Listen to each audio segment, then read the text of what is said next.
Oke, assalamualaikum warahmatullahi wabarakatuh.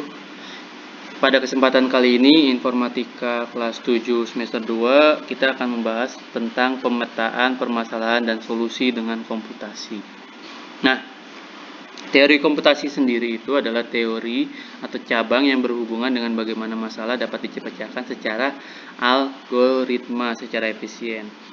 Tiga fokus ini biasanya dibagi menjadi ada bahasa dan teori otomata, teori rekursi, dan teori kompleksitas komputasi.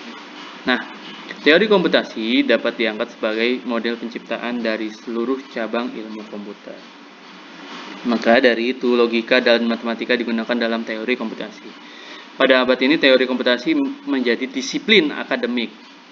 Karena pencetusnya teori komputasi ada namanya Alonzo Krauss, Kurt Gödel, Alan Turing, Stephen Klein, John von Neumann, and Claude Shannon.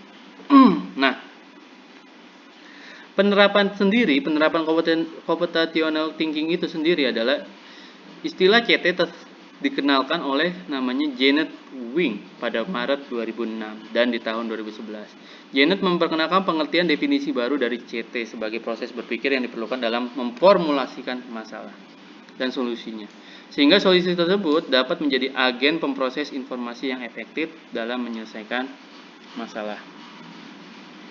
Dengan kata lain, CT membantu seseorang dalam memecahkan sebuah masalah dengan memecahkan masalah tersebut ke dalam bagian yang lebih kecil, sehingga dapat lebih mudah untuk mencari solusi dan memecahkan masalahnya.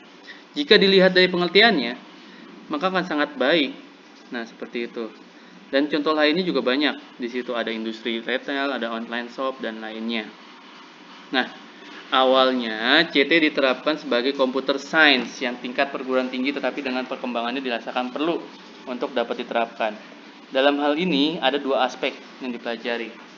Computational thinking yang sebagai proses pemikiran dan sebagai proses penyelesaian masalah. Nah, di sini ada prosesnya.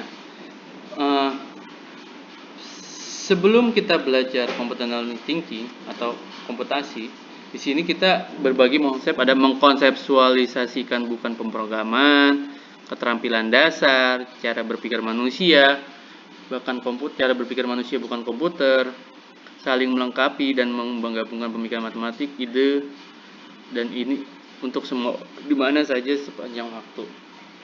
Itu sistem cara pemikirannya komputasi ya. Nah, jadi komputasi thinking itu sendiri ada decomposition, ada pattern recognition, abstraksi, algorithm design.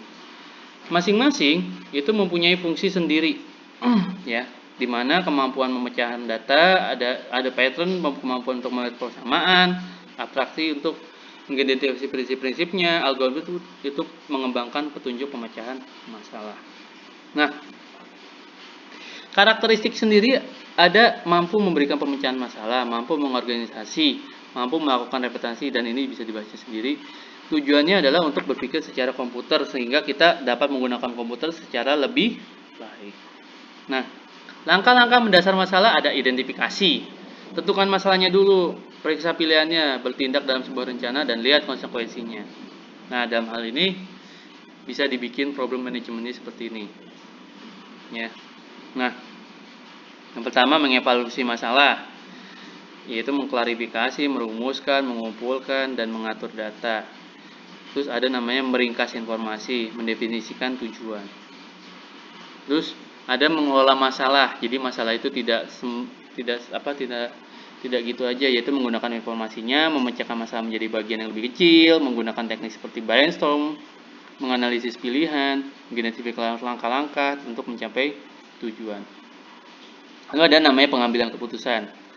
Jadi dari masalah-masalah tersebut tentu kita harus mengambil keputusan. Lalu ada namanya menyelesaikan masalah. Dari keputusan itu kita diharapkan bisa menyelesaikan masalah. Dan terakhir adalah meneliti hasilnya, sehingga dipantau tuh tindakan yang kita ambil itu sudah benar atau belum masalahnya dalam komputer, untuk menghindari situasi yang terjadi di masa depan. Jadi materinya sampai di situ aja ya. Nanti kalau misalnya kecepatan bisa di pause, dicatat. Kalau kurang paham bisa di kolom komentar. Jika ada salah kata mohon maaf. Wabillahi taufiq wal hidayah. Wassalamualaikum warahmatullahi wabarakatuh.